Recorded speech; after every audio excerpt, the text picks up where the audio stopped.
Ultimate goal. உதாரணத்துக்கு ஒரு 10 கோடி வரல லிமிட் வச்சுக்கலாம் நண்பர்களே. 100 கோடிலாம் உங்களுக்கு ஆசை.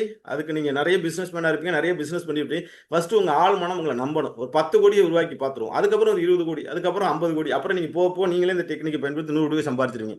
அதே நான் லிமிட் வைக்கல, உங்களுக்கு 100 கோடி தான் வேணும், அதான் நீங்க ஏத்தணும்னு ஆசைப்பட்டீங்கன்னா ஏத்தீங்க, நான் சந்தோஷப்படுறேன். 50 கோடி தான் வேணும்னா 50 கோடி ஏத்தீங்க நண்பர்களே. இப்பொழுது ஒரு 5 பேருக்கு மட்டும் அழகா உங்களுடைய கோல் செட், ஏன்னா 21 பேர் இருக்கீங்க, 26 பேர் இருக்கீங்க, ஒவ்வொருத்தரும் கேட்டு முடிச்சா லைட் ஆயிடும். ஒரு 5 பேருக்கு மட்டும் மாஸ்டர் மைண்ட், மாஸ்டர் கமாண்ட், மந்திர சொல். இந்த மந்திர சொல்ல திருப்பி திருப்பி திருப்பி வந்து ஒழிச்சுக்கிட்டே இருக்கு. அதுக்கப்புறம் விஷனா அதுக்குள்ள ஒரு 11 கோல், உள் கோல் வரணும். அது என்ன அப்படிங்கிறத சொல்றேன்.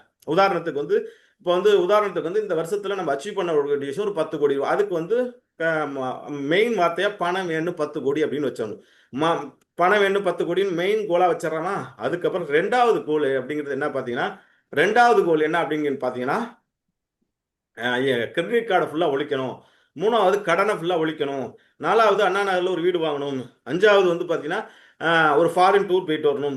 ஆறாவது வந்து பார்த்தீங்கன்னா அப்பாவுக்கு வந்து ஒரு தங்க நகை வாங்கி கொடுக்கணும்.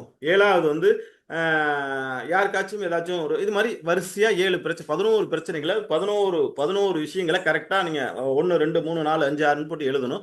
ஆனால் மெயின் மெயின் விஷயம் 1 கோடி ரூபாய் இல்லை 50 லட்சம் ரூபாய் இல்லை 10 கோடி ரூபாய் அப்படிங்கிறத வரணும்.